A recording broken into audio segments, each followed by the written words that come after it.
Hi everyone. So today we're going to talk about another aspect of breathwork in this series of videos discussing the different facets of breathwork and the philosophies around breathwork. Today I'm joined with Shabnam, Jenny and Jeroen. Welcome to the show today. Jacques, I have a question. Can you explain something about the different breathwork methods and also the techniques like to breathe through the mouth and the nose? Yes, so there are many different breathwork techniques. As I said in another video, I like to work with the more journey-orientated styles of breathwork. And when I run a weekend retreat, whether it's a 2-day or a 3-day, I like to bring in various different styles, and each style kind of has a very specific intention. So one of the techniques I work with is rebirthing breathwork, which is a more therapy-based technique that was developed in the 70s in the US. And that is a breathwork without music, where you breathe for about 45 minutes to an hour. It's kind of very floaty. You go to where you need to go. So it's not guided. It really allows your unconscious mind to express what needs to come up. And that's one of the beautiful things about breathwork is we enter this space where we go below the threshold of consciousness. And then whatever's sitting there just below the surface can come up and be released. So the rebirthing is a very integrative way of breathing. It's a gentle way of breathing. It can be very intense, but it's kind of a gentle way of going in. A style of breath work that is then related to rebirthing is actual breathing in water. And one can do breathing in hot water, which often brings up a birth experience, a re-experiencing of one's own birth, so that all the traumas related to that can actually be released. The emotions, the energy can be let go of, that we can actually be freed of that spell of the birth. Then there's also cold water breathing, which I tend to do more in nature, in natural streams or springs, where we kind of have an out-of-body experience. It's very intense, spiritual, opening and going beyond the body and really stretching out very far to have an incredibly powerful either emotional release or connection with the divine. So those three techniques are kind of related to the rebirthing philosophy of breathwork. Then we have ecstatic breathwork that I work with, which is breathing to very evocative music. It takes you on a journey of starting out with more primal music, for example, more drum and chanting based breathwork. And then it moves through the chakras to go to a more angelic type of music, which allows us also to have a divine experience. Along with that, in the ecstatic breathwork, I work with sacred tobacco and agua florida, shamanic techniques to also help move energy, to really stimulate an inner journey. So even though we're breathing in a particular way and the music is taking us on a particular journey, the soul, the spirit, goes on a journey of self-discovery, of self-healing, of finding the tools and the strengths that they need in order to become a balanced person, in order to live their potential better. Then there are other techniques that I work with a lot, like open eye breath work, where you look into someone else's eyes and basically breathing from the perspective of your soul, seeing the other person with the eyes of your soul, the other person also being seen with that higher frequency or that higher love that the soul energy represents. And then there's other techniques like the cosmic tree breathwork, which is also more shamanically based, which is a seated breathwork technique where we really feel the energies of the earth from below and the sky, the heavens from above, coming in and meeting us in our body. And it brings about an incredible release of energy and an incredibly intense experience. So in my workshops, I weave these different techniques into the process so that we can get as many different facets of the breath work onto the table, so that that can bring up the different areas of our lives, so that by the end of a weekend retreat, for example, you may look at a problem from many different angles, heal it from many different angles, and actually come out with something very new, something, a solution that brings hope and that brings vision for the future. You also asked about breathing through the nose and through the mouth, and they do have different intentions. And I think, first of all, one of the things that I want to say about the breathing techniques that I work with is that it's not technique based. It's very much just about breathing. There are some very basic techniques, but it's not complicated breathing, like breathing into the diaphragm or into the stomach or into the chest only, whatever, or breathing nose only, mouth only. I do think what's important is just the act of breathing and doing it with consciousness and keeping those breaths connected. That said, when we breathe through the nose, it tends to purify the breath. It takes the breath through the nose into the pineal gland, and that has a purification effect. So that, generally speaking, tends to kind of elevate one's experience more towards a spiritual experience. Whereas breathing through the mouth tends to go down into the stomach and into the raw emotions, into the sensations of the body. So that is very good when we need to stay present and we need to ground, or we need to release emotions very intensely. When we want to have a more elevated spiritual experience, breathing through the nose kind of takes us up. So having done some breathwork retreats with you, I've noticed that the weeks after it becomes very intense, and like themes show, and one gets into a process of life's events and of things that show themselves. Can you speak a little bit about the integration process after the retreats or after a breathwork session? So any retreat is like a safe space, like a safe bubble, where the intention is to release as much as possible, to bring up the stuff in a safe way so that we can reset ourselves according to our truth. Obviously, when we leave that safe bubble and go back into the world, we've changed, but the world out there is kind of still the same. So that can bring up dissonance, it can bring up a lot of anxiety, it certainly will bring about change in our lives. We really see the transformations in our lives after these retreats, and that can bring up the need for integration. So integration is incredibly important.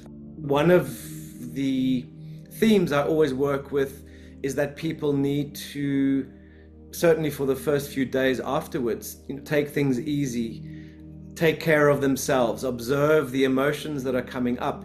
Generally speaking, one is very vulnerable after a weekend. One can be very euphoric after a weekend as well.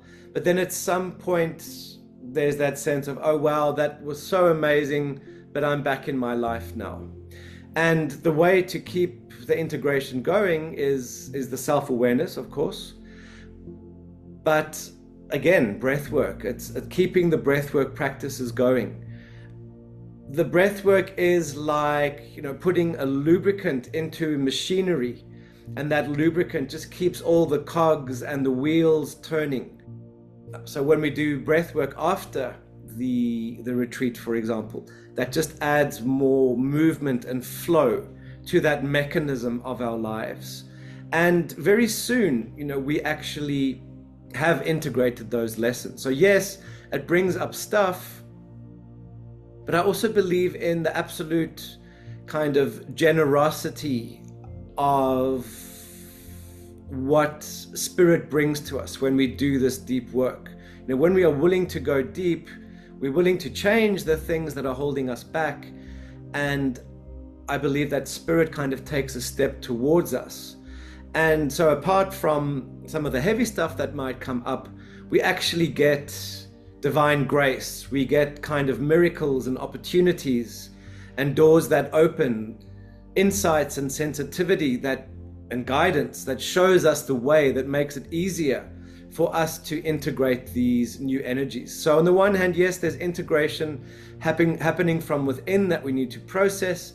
But on the other hand, we actually have the help and the guidance from the divine that comes in and really creates wonderful openings that show the way, that guide the way, that allow us to then see what we've really done in the inner work that is done on a retreat.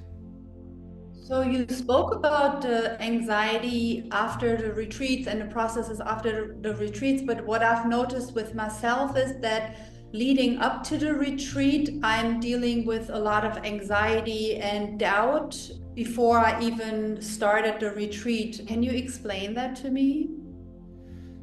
That's absolutely normal to feel that anxiety, and it always happens. You know, I think basically all people feel that. That is the ego, that aspect of the personality that has a very set perception of what it is and of what life is. The ego is starting to feel anxiety because it knows it's going to change. It knows it's going to have to change some of its old behaviors.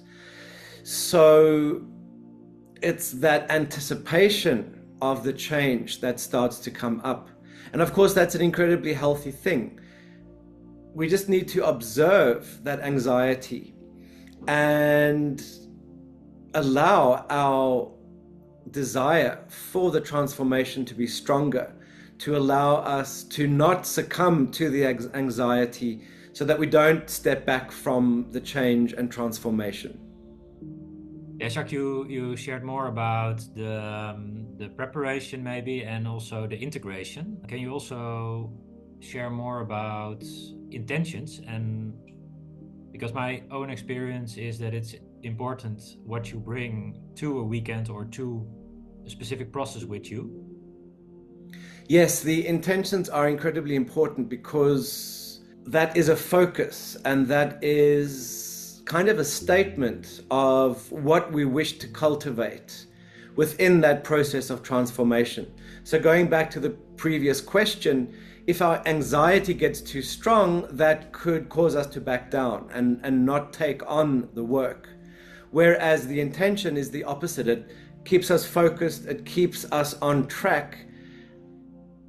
And that in itself, that very act of having an intention and letting that intention transform our anxiety creates an alchemy in itself. Because obviously we all have comfort zones, and it's nicer, easier, apparently, to stay in our comfort zones. It seems easier, but it's actually not easier, because then we just stay in the old stuff. But that intention is kind of the key and the way out to push ourselves to become better people, push ourselves to cultivate a higher vision as opposed to staying in a comfort zone. So the anxiety is about staying in the comfort zone. The intention is not only an idea of what we want to become, but it becomes a very active form of prayer. We're putting out an energy, we're putting out a prayer, asking for help from the divine to help us shift and change and make the shifts that we need in our lives, no matter how uncomfortable that might actually be. So there is a lot about the ego being afraid of letting go its old ways. So is the intention of a retreat to have an ego death? Is that something that's desirable, or how would you approach that? That's an excellent question, because a lot of people, especially in some Eastern religions, talk about, the need of the ego to be destroyed. And I definitely don't believe we need to destroy the ego. We just need to retrain the ego. Our egos have had certain behaviors taught or conditioned into them through family, through society, through trauma. And maybe when we were 5 years old, those coping mechanisms were valid. But when we become a 30-year-old or a 40-year-old, that is no longer appropriate. So this work is about checking in with ourselves again, checking in with who we are now on a deeper essential level, and kind of contrasting and seeing, do those old ego patterns still serve my higher growth? So there are ego deaths in this work, not the destruction of the ego, but the rebirth of the ego. And that is one of the really big themes of this work with breathwork. Very specifically, having these safe ego death experiences through breathwork, in a controlled space, with spiritual support, with the support of myself and the team that I work with, to allow people to die to some of the old patterns and behaviors, to then enter a kind of in-between space, not in terms of leaving the body or going into some sort of limbo, just going into a space of true connection with true self and being in that timeless space of divine connection. And then from there being reborn into more of who you really are, or more of the divine into your body, into your personality. Now, our personality doesn't fundamentally change when we do this work. We just tweak it and we just bring in new aspects and choose to develop certain sides while we choose to disengage other aspects. So that spiritual death, ego death, spiritual rebirth is an incredibly fundamental part of this whole process of working with breath work, with the archetypes, and in fact, I would say in spirituality in general. So is that then the hero's journey when you go upon going into those retreats and working with your ego and your personalities and stepping into your own power? How would you explain the hero's journey in a more simple term? So the hero's journey is a very beautiful archetypal story. I think that all people go through as soon as they undertake to break out of their comfort zone, or when they have a search for greater meaning or healing or understanding the world or attaining greater knowledge and wisdom. And very simplified, the hero's journey is about a comfort zone, starting in a comfort zone, something calling you out of your comfort zone, the need for healing or the desire for knowledge.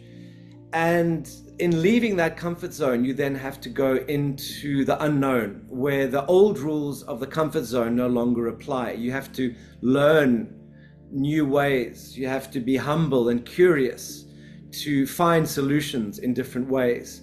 And that usually then, certainly in terms of a hero's journey story, implies facing some sort of demon or adversary that you have to fight in order to win that knowledge or win that healing.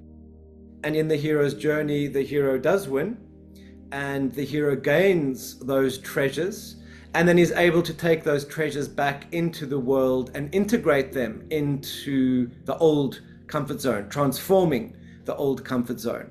And that's also kind of a mythological synopsis of what any deep journey is, be that through breath work, be that through other shamanic practices, even just life's journey.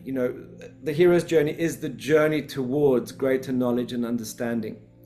So in a breathwork session, for example, we have this very compressed and compacted and intensified hero's journey. And when one does a retreat, for example, it wouldn't necessarily be a different hero's journey in each different breathwork session. The retreat of 2 or 3 days becomes a hero's journey in itself, where some sessions might be more intense, Others are less intense, more about integration. And then you might have just an absolute epiphany, either in the breathwork or out of the breathwork, but within that space that allows us to really see and feel ourselves beyond the ego and to really experience some sort of ego death and spiritual rebirth.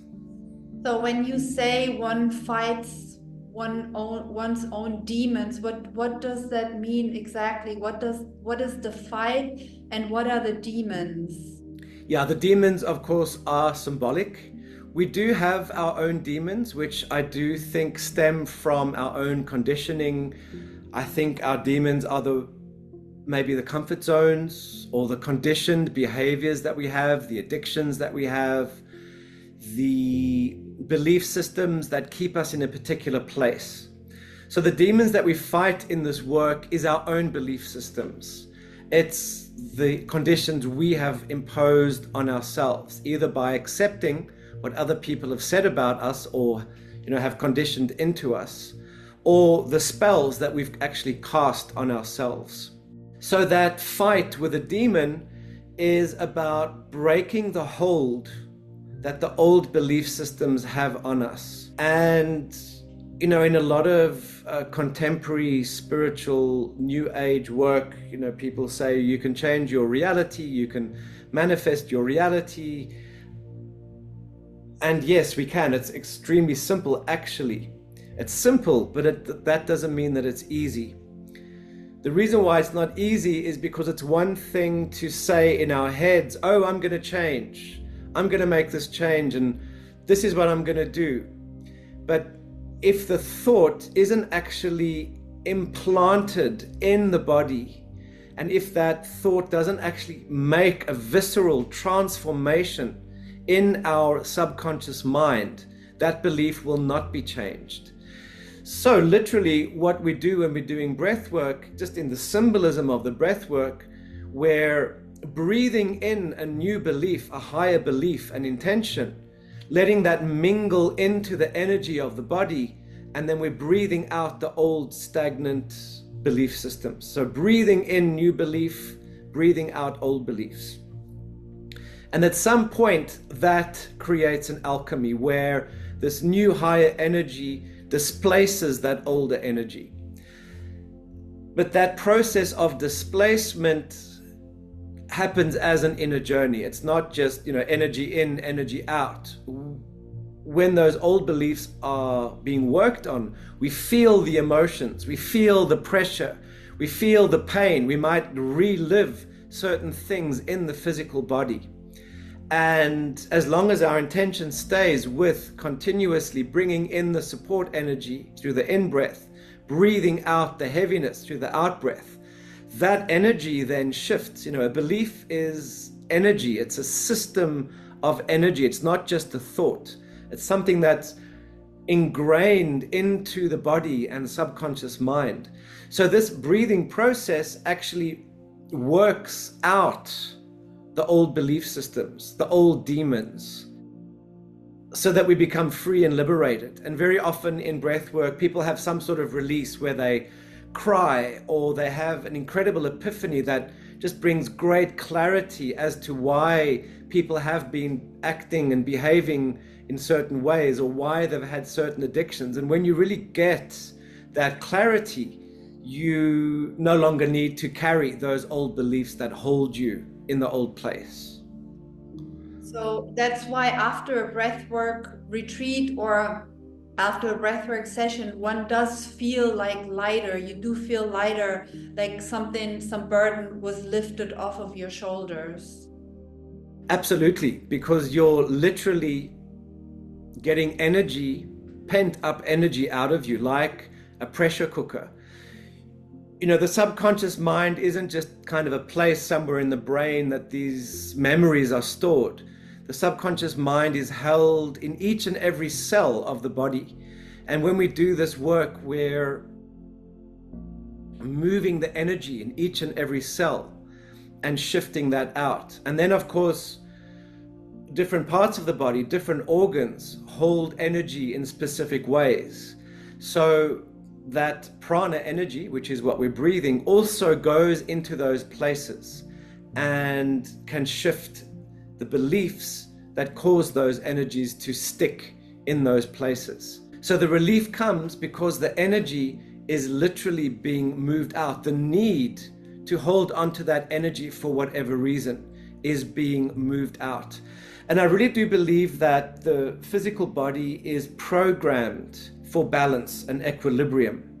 So when we're not balanced, when our liver, for example, is holding negative energy, it's because on some subconscious level, we've instructed that liver to hold that energy. It could be bad diet, but usually it's maybe beliefs around fear.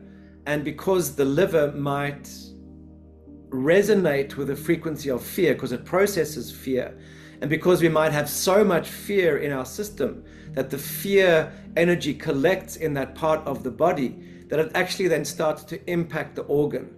But then when we do this deep transformational work, the body knows, for example, that the liver is unbalanced and that energy work is needed there, and that the relief is then brought through shifting out the energy. And then afterwards, that liver can actually restore itself to optimal functioning.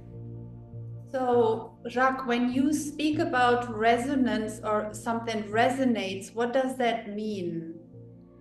So resonance is a frequency.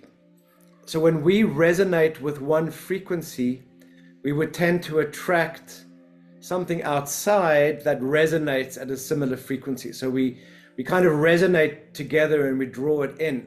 And that's why we resonate with certain people, or we resonate with certain ideas. And that resonance can sometimes be a false resonance, where our conditioning has made us think that we should do this. And usually when we're not resonating with something, when it's a head thing or it's a conditioned thing, it's very difficult for us to actually draw that other like energy into our lives. And this kind of speaks to manifestation now. We can't draw it into our lives because we're not fundamentally resonating with that energy. So when we truly resonate with something, whether it's because that is our truest expression, or whether it's because we see and understand something and we really love it and we resonate with it, when it comes from a deep place, we draw that into our lives. And that, of course, then goes for belief systems. When we can transform our belief systems, that we fully resonate with that belief, meaning that that belief is no longer a lie that we're carrying. And we all carry lies about life and about ourselves, that we're not good enough, that we don't deserve. And therefore we create those realities in our lives. But when we reconnect to our true self, where we know that we deserve and we know that we are loving, valuable beings, our true soul expression resonates with that.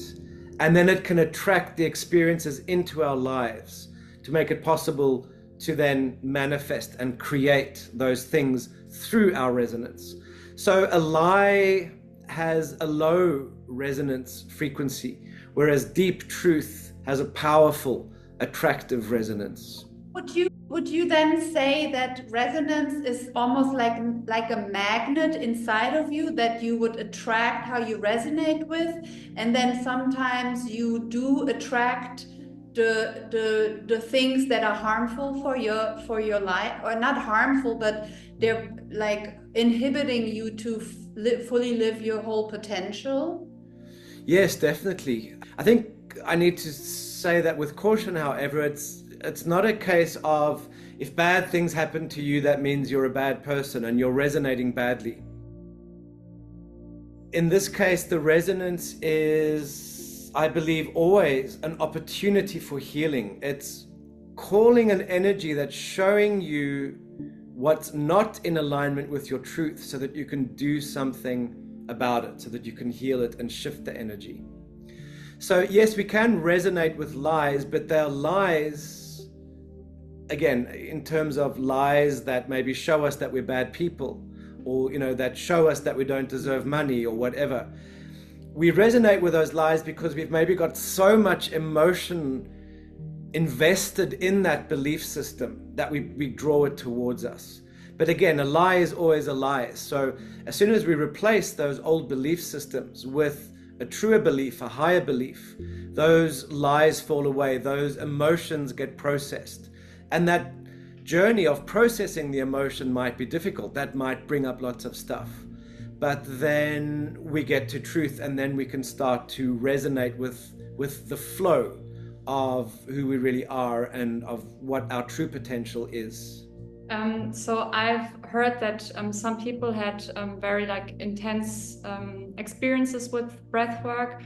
Do people need special preparation, like if someone hasn't done breathwork before?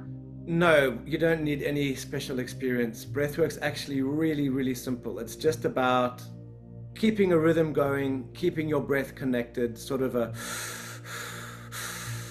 style of breathing. And obviously there are a few simple techniques to follow, but just that very simple breathing along with music and other factors actually gets one into an incredibly intense state.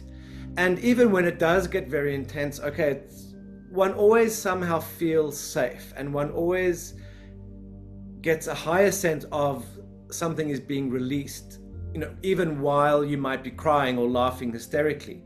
So there is this sense of, okay, I'm releasing this heavy stuff, but I'm safe and I can actually let this go. So there is that awareness, and that is, I think, the inherent safety of breath work. But by the same token, all that you need to do to stop the intensity is to stop breathing intensely and just to relax a little bit. And then, of course, we are there to take care of people. So usually 99% of the time people release with ease, release with joy, and can really feel the transformative power that they're working with. How does the group affect the dynamic of the breathwork retreat? So, yeah, it's always interesting. The group does always have some influence, not in the sense of one person's negativity, affects everyone else, because one of the main parts of my work as facilitator is to keep the space clean and clear. But by some sort of miraculous dynamic, a theme comes up, very often a shared theme. Maybe it's around the mother or around the father or around spiritual growth. So there is some sort of magnetism that different people resonate with a theme, and then that theme is kind of brought up within the group, and it brings healing to everyone. So thanks Shabnam, Jenny and Jeroen for this session today, and we'll no doubt see each other soon. Bye. Bye. Bye. Bye.